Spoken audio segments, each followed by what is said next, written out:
everyone and welcome back to my YouTube channel. Today's video is definitely going to be an experience for me and hopefully entertaining for you guys because I decided that I want to try to do a completely unedited, uncut Q&A for you guys. So you can probably expect a lot of awkward silences, a lot of me tripping over my words, probably some cars going by with blasting music, some people talking on the porch out there because these are all common occurrences that I normally cut out of my videos, but I'm gonna try to not do that for this video because I feel like it would be cool and kind of entertaining and maybe a complete disaster, but we're just gonna roll with it and see how it goes.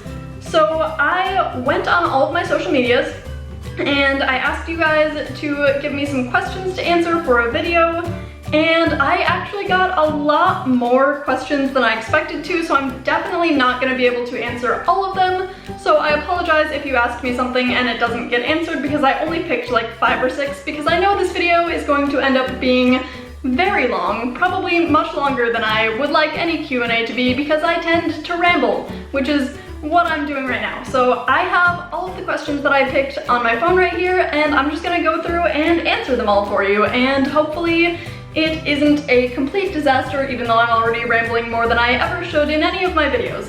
So we're just gonna get into the first question, which is, what is the dumbest thing you believed as a child? Now I like this question because it comes with a fun story that will tell you guys how absolutely stupid and gullible I was as a child. Actually, there's a few questions on here that will tell you how stupid I am, but anyways, for this one specifically, it comes with a story that has to do with playing hide and seek. So when I was younger, my friends and my sister and I used to go in my own house. We would play hide and seek sometimes in my friend's house, but this was specifically in my house. And we would play hide and seek when my parents were there, and they had some spots where they didn't want us hiding because there were things that weren't safe for children. For example, we weren't allowed to go up in the attic because our attic didn't have a floor, which is kind of weird and I'm not sure why that was a thing, but there were literally just beams going across with nothing but insulation underneath them, so we couldn't go up in the attic. And there were a few places like that where we weren't allowed to hide. So one of the places that we weren't allowed to hide was in my parents' closet. So I was playing hide and seek one time and my sister and a few of my friends I think were hiding, and I was it, as I normally was because I was the youngest and they liked to pick on me and make me be it because I was not good at playing hide and seek. So I was over in my room counting to my heart's content and I was like, alright, I'm gonna go find them, I'm gonna be great, I'm not gonna have to be it this time. So I go and I'm looking for them. There's a car going by, so I'm not sure if you can hear that or not, but I apologize if you can. So I go and I try to find my friends. I'm like, yes, I'm gonna do it, finally. And I'm looking for like an hour and I haven't found a single person. And so I'm in this back room that we called the sunroom, and we actually had a thing back there that we called the death door. And it was just a door that used to go out onto a balcony on the 2nd floor of our house, but I think, tore down that balcony when I was very young, and so it was just a door that opened up onto completely nothing, so you could just walk out that door and fall from the 2nd floor of my house. This has nothing to do with the story. Again, with the whole unedited rambling thing that's gonna happen, you're just gonna have to get used to it for this video. So I was in this sunroom area that didn't really have a purpose. We just kind of went in there sometimes when we felt like it. And I was looking for people in there. I was looking all over the place. And all of a sudden, I heard my sister and one of her friends talking. And I was like, okay, I got them this time. I'm gonna find them. I can hear them talking. I just need to listen. And it'll be easy because they're making it easy by talking. Like, you're not supposed to talk when you're playing hide and seek. So I went over to this wall that was in the sunroom and I have my ear up to this wall and I'm like, no way, I can hear them through this wall. And of course I'm like baffled. I was like, how the heck did they get inside this wall? I 100% believed, I was absolutely sure, 100% positive that they had some kind of secret button. I don't even know. Like, they had a secret button or a lever that they could just like hit on demand and make the wall open up, and that's where they were hiding. And I thought that they had just completely just made their own hiding spot inside the wall. I don't even know why I believed that, but long story short, they were hiding in my parents' closet, which was on the opposite side of that wall. But thing that I believed as a child that was stupid, I thought that my sister and her friend had just made a hole in this wall and somehow concealed it and made a secret button that they could press to get inside the wall, and that's why I could never find them when we were playing hide and seek. But in reality, it was just that they did not play by the rules and they were hiding in the closet where they weren't supposed to be hiding. So, moving on to the next question. The next question is, do you act different off camera? I guess this is kind of a weird question to answer because I'd like to say no, because I don't think I'm fake on camera, which I think is what this question was kind of getting at. Like, I think that I have the same personality on camera, but I think that everyone definitely, if you've ever filmed a video, you probably know this, that it's very weird talking to a camera. It's something that you definitely get used to if you've been making videos for a long time. Like, I'm definitely much more comfortable talking to a camera now than I was when I first started. Although I still don't like people watching me film because it's just awkward when there's someone like standing off to the side over there. Like, my boyfriend is currently out in the other room of our apartment with headphones on because I don't like him listening to me when I film, which is completely unrelated, but it's definitely awkward talking to a camera. So I feel like I definitely have a different vibe on camera than I would if I'm talking to my friends or my family, because as humans, something that we do is when we're talking, we play off of each other and I don't know, we're just different when we're speaking to people as opposed to when we're speaking to inanimate objects. So I think that my personality is basically the same. Like, I don't think I'm intentionally being different, but I think that you guys definitely get a different side of my personality, but I'm not really sure. So if you know me in real, oh my god, I can't speak. This is what happens when I can't edit and you guys are just gonna have to deal with it. But if you guys know me in real life and you also watch my videos, let me know if I'm different on camera or if you think I'm basically the same. So moving on to my next question, how long have I been recording? Okay, I've already been recording for a very long time, so we're gonna try to speed this up and I'll probably end up skipping even some of the questions that I picked, even though I already narrowed it down to quite a few, because, oh my god, I'm so awkward when I can't edit. Alright, next question. What is the sneakiest thing you've ever done? So I had to think about this one for a while because I've never really been a sneaky person, because I immediately thought about like my parents. Most kids sneak around to get past, and now there's a dog barking. Most kids have to sneak around to like get past their parents and like break rules that their parents make for them. But I was always really close with my parents and I never really had problems with any of the rules that they made for me, so I never really needed to sneak around. I only really snuck out of the house like once, and that was just because it was like really late at night to like really early in the morning and one of my friends really needed to talk, and like my parents were already asleep for a while at this point, and I think it was just, like I said, I think it was just one of my friends that like really needed to talk about something, and they were like, hey, can you like come over to my house and talk? And I was like, yeah, sure. My parents are asleep, but I'm sure they wouldn't mind. So I guess that's considered sneaking out, but like I'm sure my parents wouldn't have cared if they were awake. But anyways, that's not even what I'm talking about. So moving on to the actual sneakiest thing that I've ever done. This is kind of another funny story. When I was in high school, I think this was my junior, or maybe it was my senior year? No, it must have been my junior year. I don't know. It was at some point in high school. I had a teacher who was kind of a garbage human being, and he had an unhealthy obsession with his calculators. So we weren't allowed to do senior pranks, and so our entire class was like, oh no, we're not gonna do a senior prank. We actually did end up doing one a little bit later, and they completely dismantled it before the school day even started, but that's a different story. So I decided that I was gonna do my own little senior prank, and I actually got a couple of the other teachers in on it, which was amazing because they were such good sports about it. And honestly, I think part of it was that all of the teachers also hated this one teacher because he was just such a garbage human being. So I also apologize that I'm watching the viewfinder for this entire video. I just realized that I have not looked into the lens at all during this entire video, but it's because I'm just rambling and watching myself ramble. So I apologize for that. But basically, this teacher had an unhealthy obsession with his calculators.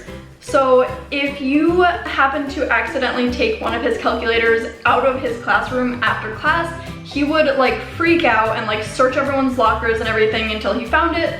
So I decided that I was going to make it my goal that by the end of the year, I wanted to have every single one of his calculators in my possession.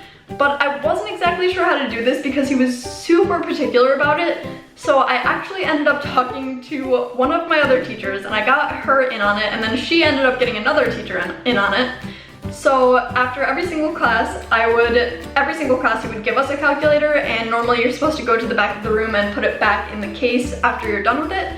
So when I went back to the room every single day, when I went to the back of the room every single day to put my calculator back in the case, instead of putting it in there, I would put it in my little binder that I had, close my binder, and walk out. So it looked like I had gone back there and put it in, and I would just walk out of the room with the calculator. And I knew I couldn't put it in my locker because if he saw it in there, I would like get suspended or something. He was very, very protective over these calculators. So like I said, I ended up getting one of my other teachers in on it, and I would give her the calculator at the end of the day, and she would put it up in her ceiling tiles. So obviously he wouldn't look there, and then the other teacher that was in on it would take some of them and lock them up in a cabinet that he had, because obviously this teacher wouldn't expect the other teachers to have them, and especially not in their ceiling tiles. So that was really fun, and eventually I got all of the calculators and I started moving on to just other things in his classroom. I would take his dry erase markers, I would take all of his like erasers for his chalkboard and his whiteboard and his smartboard that he had. I took his coffee cup that he used every day. Like, I just slowly started taking everything out of his room, and by the end of the year he had like no possessions in his room, and the majority of his possessions, I can't speak words because I know I'm not going to be able to edit it, and I know that I'm not going to be able to edit out my mistakes, but we're just going to ignore that. So by the end of the year, basically all of his possessions were up in my other teacher's ceiling. So that was a fun time, and that's probably the sneakiest thing I've ever done. That was very fun.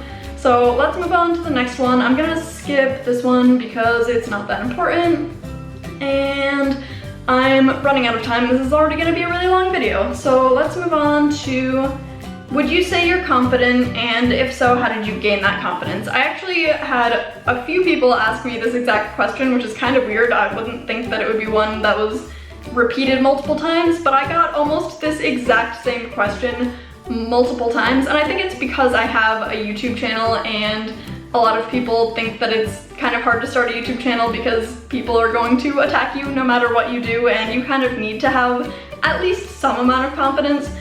So I would say overall, I've definitely gained a lot more confidence than I used to have. I definitely still have insecurities, and I definitely don't think that I'm perfect in any way, shape, or form. But I think I'm definitely pretty confident at this point, especially when it comes to my YouTube channel. I think I definitely don't have the best YouTube channel ever. I definitely don't make the best content ever.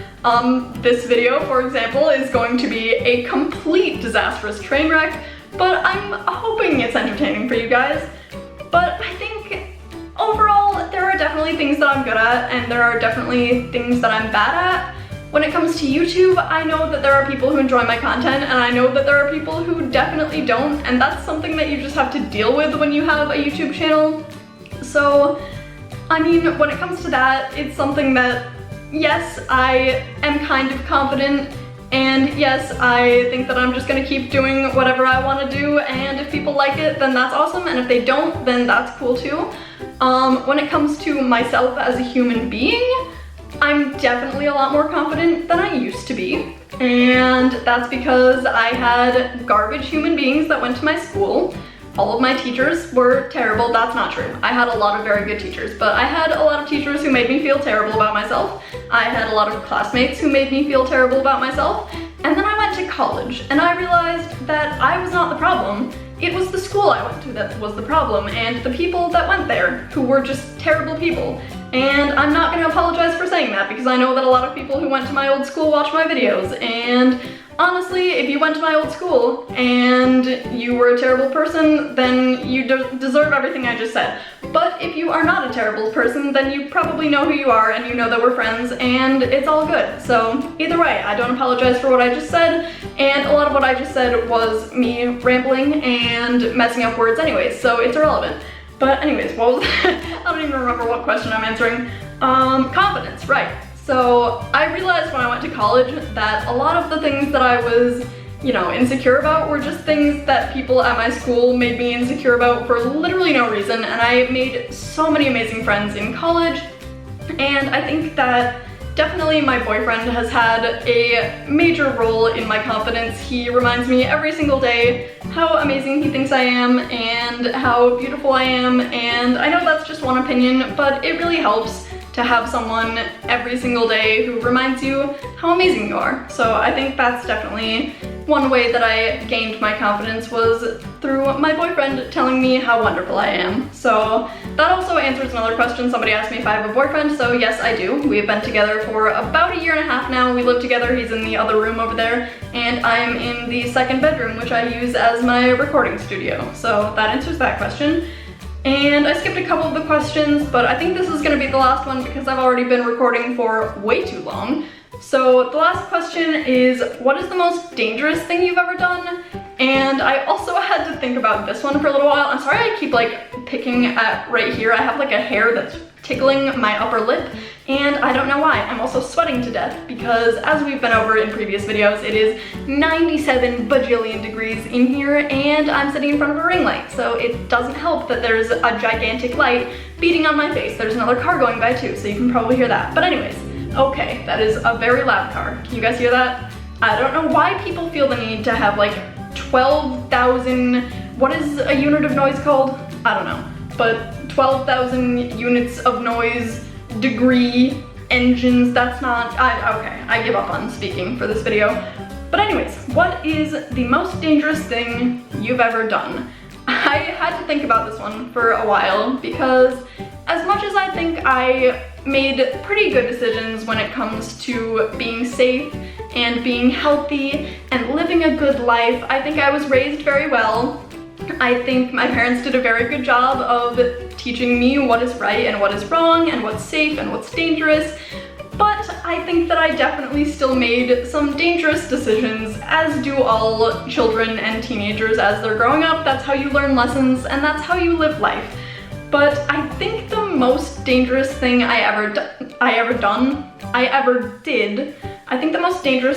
did was probably climbing up a mountain with my sister and one of our friends. We climbed up a mountain in my hometown, and there's two parts to this, what made it dangerous. I mean, first of all, the thing of climbing up a mountain, which I was wearing a skort because those were still a thing back then. I don't remember the last time I've worn a skort at this point, but I was in fact wearing a skort, and I was wearing flip-flops, and originally we were just going to get ice cream, and then we were like, hey, why not climb a mountain?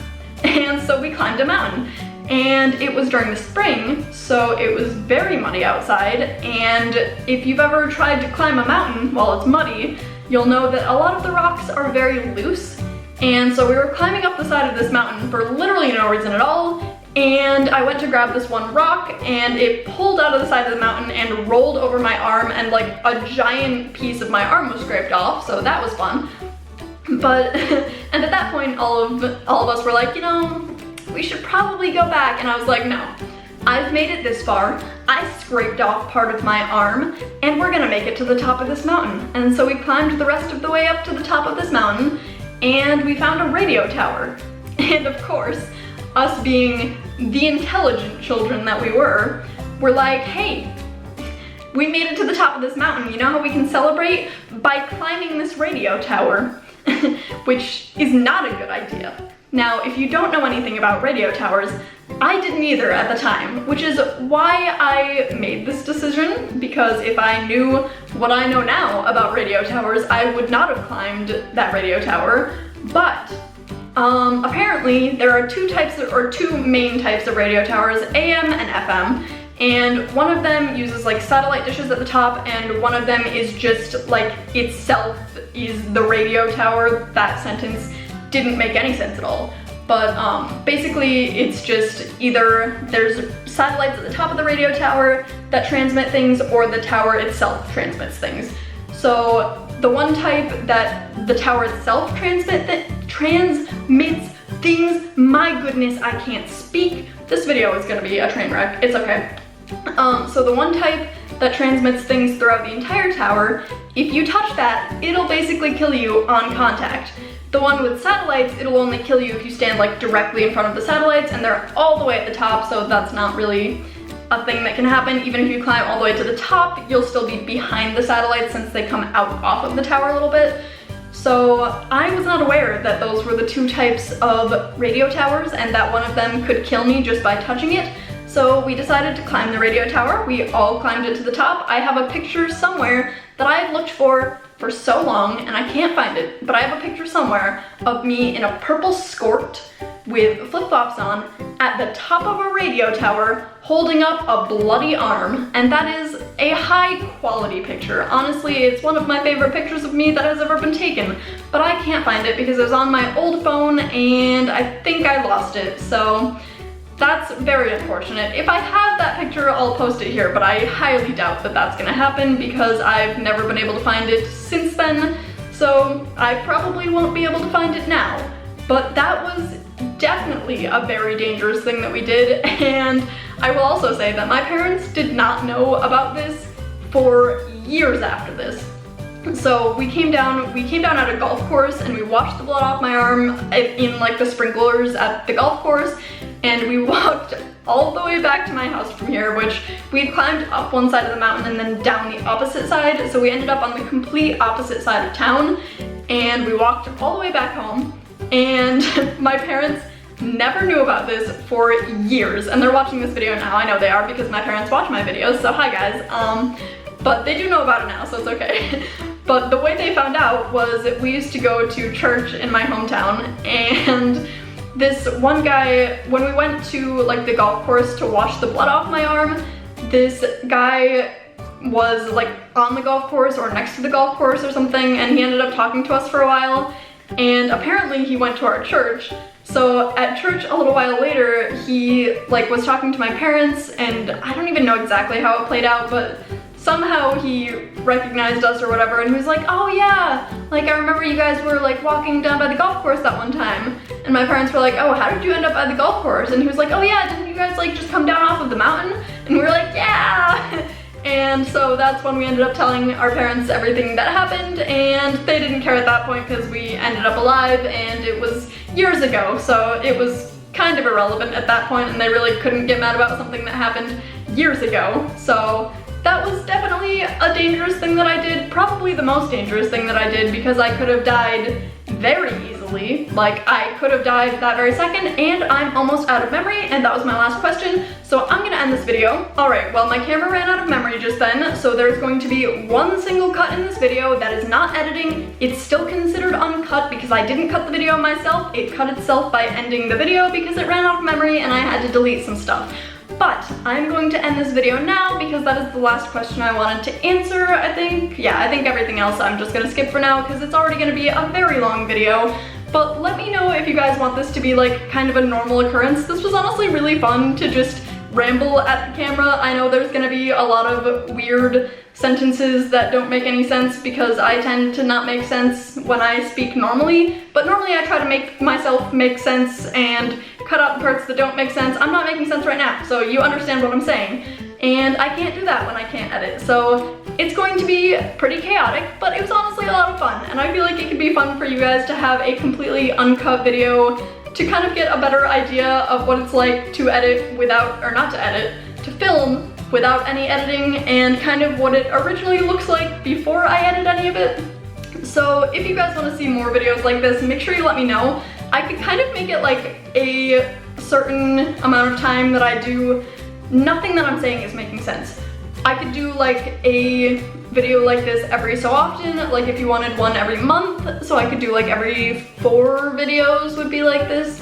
I don't know, but if you guys want to see anything else like this in general, just let me know. I'll try to do some more unedited, uncut videos for you guys if you want to see that. And if you don't, then this will just be a one-time thing and it'll be a crazy, chaotic mess, but hopefully you guys enjoyed listening to me ramble and not know how to speak for like 20 minutes straight. I don't even know how long this video is at this point, but I'm gonna end it here. So if you guys liked it, make sure you give it a big thumbs up, hit the subscribe button down below to become a Toridactyl, and leave me a comment letting me know what I should do for future videos. As always, I'll leave the links to my social medias in the description below, and I'll see you guys next time. Bye!